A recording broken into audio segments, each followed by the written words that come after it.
guys, it's Donna from Donna's Sewing Circle. Come on in, have a seat, stay a while.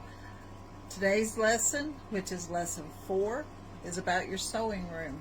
You want to make your sewing room as much about you as you possibly can, because this is your retreat.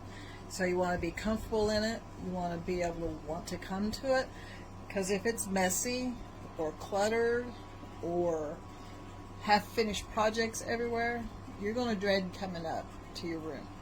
So you want to keep it clean, you want to keep it organized, and you want stuff in it that makes you think of home and happiness. So I wanted to give you a little tour of my room.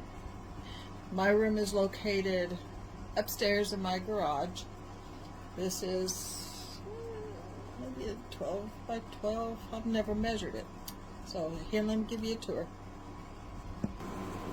So this is my doorway. I do not have a door, and I keep it blocked because I have air conditioning and the rest of the garage is not air conditioned.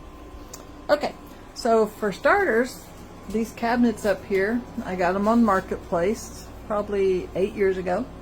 They're 1950s vintage, and I absolutely love vintage. They're very spacey. Wooden shelves, I've decorated them, put paper on them, and they're all full. And then the wall here, I also decorated, which I absolutely love. I love bluebirds, so these have birds on them, and the flowers I love. And this is actually gift wrap. I unwrapped the gift wrap and stuck it to my wall, and I absolutely love it. I have under counter lighting here, so it really helps when I'm doing projects, when I'm cutting fabric or working on a pattern. This is my workstation. This is where I cut my fabric. It's also where I temporarily have my serger. I use it usually right here because it's wider. As you can see, it extends a little further, so it's not under the cabinet when I'm sewing. So that's where my serger goes. And then these right here are also 1950s cabinets. These are metal. I absolutely love them. I love the metal cabinets. I always have. And I actually have more in the other side of my garage.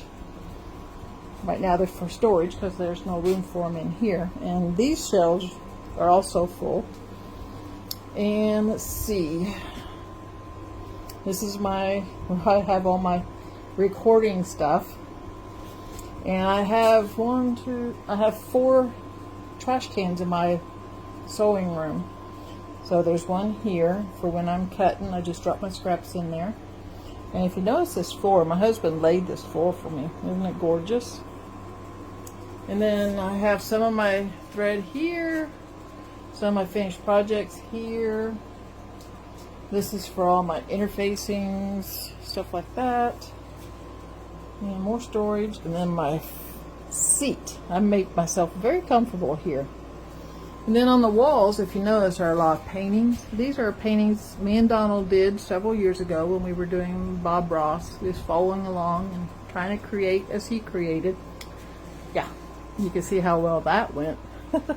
But I loved them too much to toss them, so those are our favorites. We do have some of the favorites, really good ones, in the house. We have them framed. And then that is just some of my thread. I have more that I need to display. And then this is a file cabinet, which I keep my patterns that I make in there. And then this is my sewing table. It is a vintage desk. I love vintage. I would say it's from the 70s maybe. Maybe it is from the 50s, I can't tell. But it is an older desk. It's 100% wood. And then my sewing machine. It is a Brother. I love Brothers. I support Brother. Recommend Brother. And then back here is an Audi light. I've had it for probably a good 18 years. It's been good to me.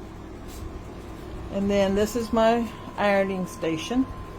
And this is a quilt. I love to have extra padding down when I'm ironing. I don't know. I just do. And then this is what I use to iron with. It actually is not what you're supposed to use it for, but it has such a lovely scent, and it it works. That's what I use, and that's what I recommend when I teach classes. And then my husband hung the pegboard. Right now I just have a bunch of scissors and a razor blade, or not razor blade, metal ruler on there. And then this is my fabric. My husband hung all that for me. This isn't all my fabric. I have totes and totes of it. This is just what I have available here at the house. The rest of it's in storage. So this is my cozy sewing room. I absolutely love it. I love coming up here. If I don't have anything to do, I'll sit in that beautiful chair over there and think. So you need to design something like this. And if you notice, I've got special little things around here that is very homey for me.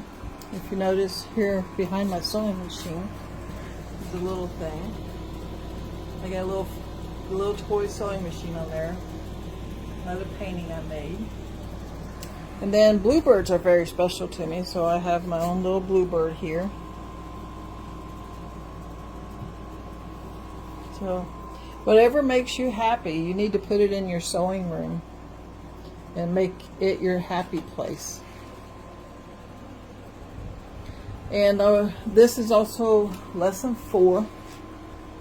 And I also have a little flyer that if you say I subscribed in the comments below, you'll get a copy of this. I'll email you a copy. Sorry. And then you can go to the library and print it out, and they can laminate it for you, and then you have it laying around your room to refer to in the future. I also have a book I've published. It's on Amazon. You can get it as a Kindle or as a paperback. It is to go with this series. I'm doing a 15 video series about getting ready to sew and getting your utensils together and your sewing room together. And this is lesson 4. If you go back in my playlist, you can find the first 3. So come back tomorrow and we will talk about lesson number 5 out of 15. And all these are also available in the book. And in the book, you also, besides, it's 113 pages, something like that.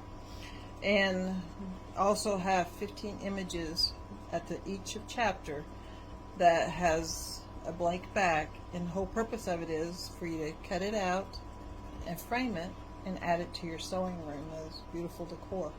And when I get my copy of my book, I'm going to do that, and you're going to see them displayed in my room. And then people will be saying, where'd you get those images? And I'll say, order my book, you can get your own images too.